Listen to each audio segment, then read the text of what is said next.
I've just arrived at the Cheviot Hills in Northumberland. I've been staying with my friend in Scotland on Berwick-upon-Tweed, and I'm just on my way to the Lake District. And I thought I'd stop off at the Cheviot Hills in Northumberland and see if I can hit 4 more summits. This will be, so I've done 2 of my 40, so this will be another 4 to add to the list. So by the end of today, hopefully, I'll be at 6 out of 40, which is a great start. I've never been here before. I have no idea what to expect, but the drive in has been absolutely outstanding. It's already better than I thought it would be. It sounds really windy, so there's probably not going to be a lot of me talking. And I'll just try and get as many of the views and a bit of what to expect from the walk in the filming. But yeah, it sounds really windy. The sun is out. There's some clouds. I'd imagine the closer I get to the top, the worse it'll be. But we'll find out. So it's a 15-kilometre loop, the trail that I've chosen. And it takes in the Cheviot, Hedgehope Hill, Coombe Fell, and another one that I can't remember. I'm going to stop procrastinating and talking to you and get out of the car into the wind. Let's see how we get on. And we're off.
Have to stop the video there because there is no more footage.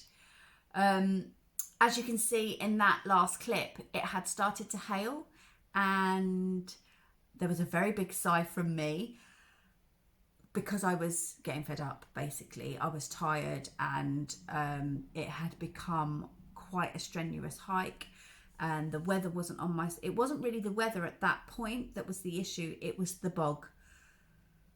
I mean, I was just surrounded by water and there were areas that I couldn't get across at all. I had to climb across the fence on the side of the path.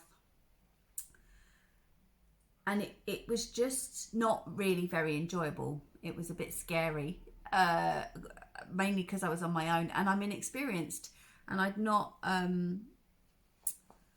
been through anything like that before. So then when it started snowing, it became even more dangerous, and my phone was purely used for navigation purposes from that point on. My hands were frozen. I couldn't really use it properly, in spite of the fact that I had dry gloves and waterproof gloves. I lost all use of my hands from the sub-zero temperatures up there, in spite of my layering and all the things that I've learned. So yeah, I'm going to link a full story to what happened because I wrote a blog on it. So rather than bore you, there will be a blog that I wrote in the link. I'll link it in the description below. It was an experience, but when it started to snow, it became quite dangerous, and I made the decision at that point to call Mountain Rescue to let them know where I was, what I was planning, the route I was going on, and what time I expected to be in certain places. And I maintained contact with them for the rest of my descent down the side of the mountain until I got to my car, where they helped warm me up, and I was able to change into dry clothes, clothes that weren't frozen, and be on my way.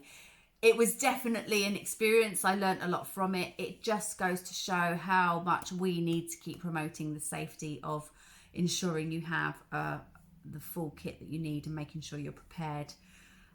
If I hadn't been watching YouTube videos, following people on Instagram, I wouldn't have had the kit that I had, and that my story would have been quite different. So feel free to read my blog if you're interested in hearing the full story. I'm sorry that I've had to cut this short, but that was 2 more mountains out of my 40, the Cheviot and Hedgehope Hill. Here's a picture of me at the summit of Hedgehope Hill, cowering behind a wall to get some kind of cover from the horrendous weather that was there. But that's the proof that I made it to the second summit. So that's 4 out of 40, 36 to go. So yeah, thank you for watching, and for those of you that have watched more than one of my videos, thank you so much for your support. I'll tag my Insta page down below, and my blog story as well of what happened. But thank you, and roll on the next adventure. This isn't stopping me. No way. Bring it on.